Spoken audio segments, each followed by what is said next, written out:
Welcome to online lecture of Sharad V. More English High School. So today I am going to teach you English lesson number 37, Ryokan and the Starfish. Okay. So Ryokan was a monk who lived in Japan. अब देखो Ryokan का क्या था, एक monk था. जैसे कि एक religious लोग नहीं होते, जैसे टेम्पल में पंडित होते हैं, मौलवी होते हैं हमारे मॉस्क्यू में. सो वैसी वो एक monk था. Okay. So Ryokan was a monk who lived in Japan. और वो कहाँ पर रहता था? जापान में रहता था. He was a well known teacher and a poet and a calligrapher. अब देखो वो कौन था रियोकन. वो एक तो वेल नोन टीचर था, एकदम जाना माना टीचर था, एक पोएट भी था, और साथ ही साथ वो क्या था, calligrapher.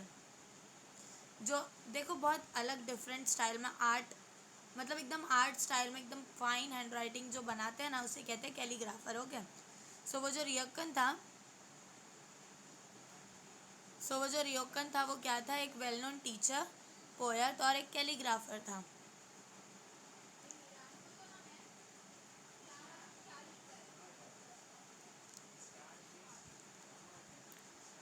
One day he was walking on the beach and he saw that hundred of starfish has been washed ashore in a storm.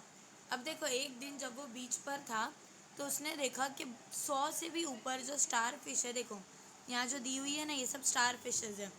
सो ये सब जो स्टार फिश है वो एकदम शोर पे आ गई है, मीन्स एकदम किनारे आ गई है स्ट्रॉम की वजह से, मीन्स तूफान आने की वजह से वो एकदम किनारे आ गई है. The storm had blown over and the starfish were dying in the hot sun. अब देखो स्ट्रॉम ने उनको बाहर फेंक दिया पानी से, और वो जो स्टारफिश है वो क्या कर रही है, मतलब वो उसको हॉट सन मीन्स गरम, मतलब उसको इतनी गर्मी हो रही है सूरज की वजह से, वो वहाँ पे मर रही है.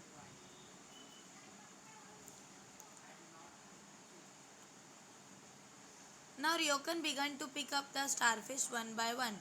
अब जो रियोकन था उसने एक एक करके स्टारफिश को उठाने लग गया. He threw them back in the sea. और वो उठाकर क्या करा, उन लोगों को वापस पानी में फेंक दिया, समुंदर में फेंक दिया.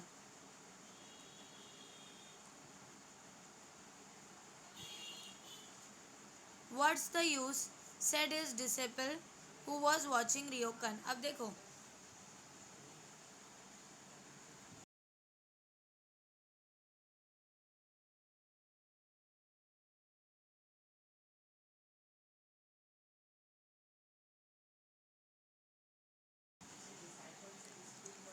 व्हाट्स द यूज मीन्स उसने बोला कि इसका क्या फ़ायदा है. Said the disciple who was watching रियोकन.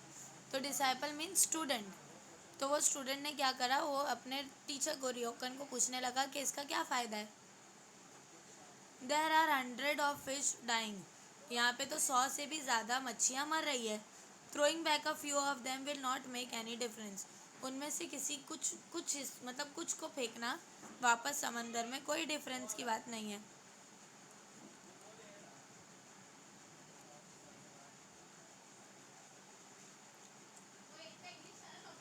रियोकन picked up another fish. तो देखो जो रियोकन था उसने दूसरी और एक फिश उठाया. It will make a difference to this little fish. और उसने क्या बोला उठाकर कि ये डिफरेंस करेगा ये लिटिल फिश के लिए, मतलब ये लिटिल फिश के लिए डिफरेंस है कि बाकी सारी वहीं पड़ी है, लेकिन मैं क्या हूँ, वापस समंदर में जा रही हूँ. Said Ryokan throwing the fish back into the C.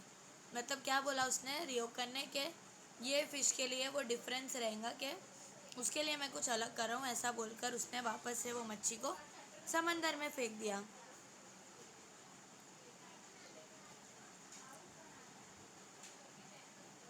When help is needed, it is important to give whatever help you can give. अब देखो अगर किसी को हेल्प की ज़रूरत पड़ती है तो ये ज़रूरी है कि जितना तुमसे हो सके उतनी मदद करो.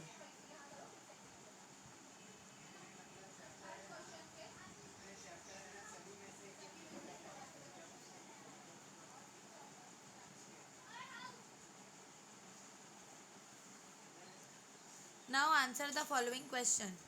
What did Ryokan see on the beach. अब देखो रियोकन को क्या दिखा था बीच पर, starfish, right. He saw starfish, hundreds of starfish, right.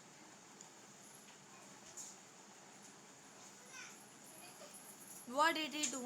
तो देखो रियोकन क्या कर रहा था, वो उनको he threw them back in the sea, means वो मच्छियों को वापस से वो समंदर में फेंक रहा था। What did he mean by it will make a difference to this little fish? अब इसका क्या मतलब था उसका, कि ये डिफरेंस मतलब ये एक लिटिल फिश के लिए डिफरेंस है। क्या मतलब था कि मतलब बाकी सारी फिश जो है वो वहीं पड़ी है, धूप में जल रही है, मर रही है, लेकिन ये जो एक फिश है जो रियोकन के हाथ में है वो क्या है, उसके लिए डिफरेंस है। क्यों? क्योंकि वो वापस समुंदर में जा रही है। Now make a resolution to offer at least a little help every day to someone who needs it. अब देखो किसी को ज़रूरत पड़े तो एटलीस्ट थोड़ी सी हेल्प कर देना चाहिए, अगर किसी को ज़्यादा ज़रूरत हो तो।